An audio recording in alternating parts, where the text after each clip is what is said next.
मोहल्ले वाले आके आधे से ज्यादा लेके चले जा रहे, कभी प्याज वाला आ रहा, कभी बच्चे बीमार हो जा रहे। क्या बोलना, ऐसी प्यारी कहानी है देख जिंदगी की, क्या करना कुछ समझ में नहीं आ रहा। ये खाने मौलाना के पास पे जाके तावीज़ सीट देना पड़ता। अरे मेरे को तो ऐसा लग रहा कोई तो भी कर दिया अपने तीनों के घरों पर। अरे ऐसी बात तो ना, कोई करा मिला नहीं, ये सब अपने काले करतूते, काले धंधे, काले कामा।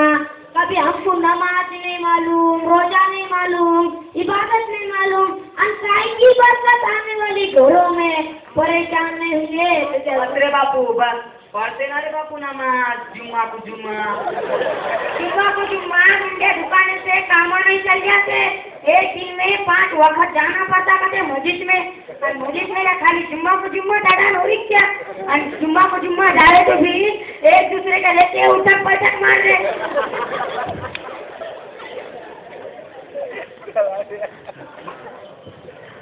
अस्सलामु अलैकुम व रहमतुल्लाहि व बरकातुहू। वालेकुम सलाम मुल्ता। मैंने तुम तीनों की जो बातें हुई सुन लिया और उसका हल भी मेरे समझ में आ गया। आज क्या बोलता कि आप मौलाना, आज तेरे क्या समझ में आ गया हमारा मामला। जिल्लू चाचा, तुम्हारे बहू का जो मसला है उसमें तुम्हारी भी गलती है। देखो चाचा जान, आप अपने बहू की बदचलनी, बदजुबानी और बदकिरदारी की वजह से बहुत परेशान हैं। असल में ये गलती आप सब घर वालों की है।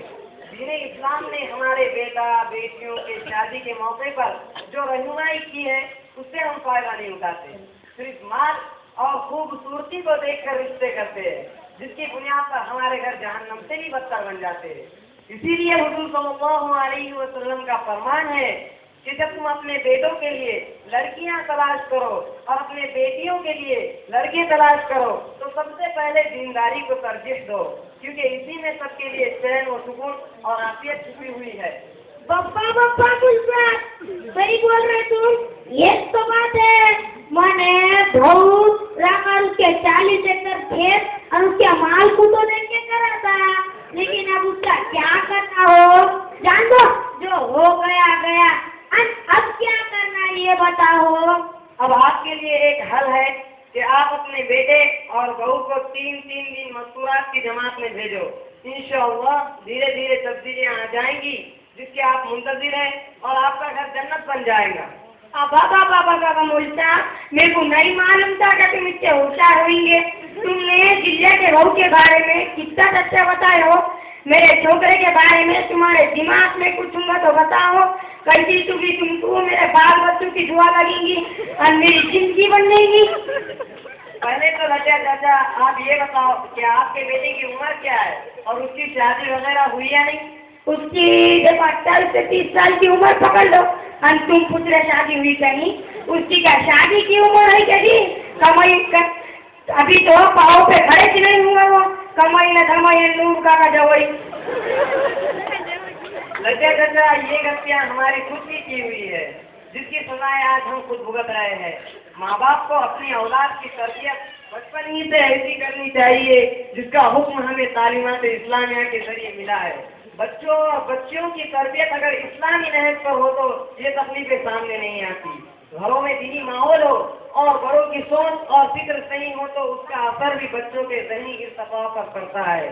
बच्चों और बच्चियों की मोहब्बत और उनकी आदत व अतवार पर माँ बाप की कड़ी निगाह होनी चाहिए। कड़ी निगाह होनी चाहिए। अगर कोई मज़कूरा बातों में अगर कोई कोताही करता है तो रोज़े क़यामत के दिन इंशाअल्लाह उसकी पकड़ होगी। एक बात और है, हम लोग हमारे बच्चों और बच्चियों की शादियों में बहुत ताख़ीर करते हैं। सोचते हैं कि कहीं से कुछ रुपए पैसे आ जाएंगे या कहीं से कुछ आ जाएगा तो उनकी शादी धूमधाम से करा देंगे, इसीलिए तो हम लोग इतने परेशान होते हैं। अब आपके लिए एक हल है कि आप अपने बेटे को फौरन 4 माह की जमात में भेज दो और उसके वहाँ से आने के फौरन बाद उसका निकाह कर दो और कुछ काम धंधे का इंतजाम कर दो। इंशाअल्लाह आपके बच्चे के हालात दुरुस्त हो जाएंगे। अन बापू मुल्ता, तूने लड्डियान जिज्जा के बारे में तो बोल दिया, सोच जा रहा मेरे बारे में भी कुछ तेरे दिमाग में होगा तो मैं भी बहुत तक परेशान है। ठंडे पानी के बारे में अभी बरकती की वजह से मेरे को भी कुछ रास्ता बता, तेरी बड़ी मेहरबानी होगी। अरे मल्लू भाई, घबराने की जरूरत नहीं है। हमारे हालात के बिगड़ने और आफतों और बलाओं के आने का एक सबब हमारे कारोबार और तिजारत भी है। इसीलिए कुरान का हुक्म है, कुलू मिनत तय्यिबाति व अमलू सालिहा, कि अगर तुम हलाल खाओगे तो नेकियों की तौफीक मिलेगी। और सूदी पैसों से कारोबार करना और ग्राहक को धोखा देना और तिजारत में झूठ बोलना और असली बोलकर नकली बेचना और बहुत सारे खराबियां हमारे दरमियान आ गई है। इसीलिए तो हम लोग इतने परेशान हो रहे हैं। अगर हमने अपने कारोबार को सुन्नत तरीके के मुताबिक किया तो फिर देखो कैसी बरकत नहीं आती। अल्लाह ताला हम तमाम को हलाल और पाकीज़ा रिज़्क़ नसीब फरमाए और उसमें हमारे लिए खूब बरकत अता फरमाए। क्या बात बोले मुल्ताब, तुम कलीजे में चुभे जैसे ये बात सुन के बहू का पसीना नाक का पसीना बहू को आ रहा हो। क्या नाम है तुम्हारा, कहाँ रहते और क्या करते हो तुम? मेरा नाम अब्दुल हलीम है और मैं कुसे गाँव एक देहात में रहता हूँ और मदरसे मेहराजुल उलूम में मैं तालीम हासिल करता हूँ, जहाँ पर बच्चों को हाफिज आलिम बनाया जाता है और उसके साथ साथ इंग्लिश और मराठी की तालीम भी दी जाती है। ऐसा क्या होता? बड़े अच्छे बात बोले हो तुमने।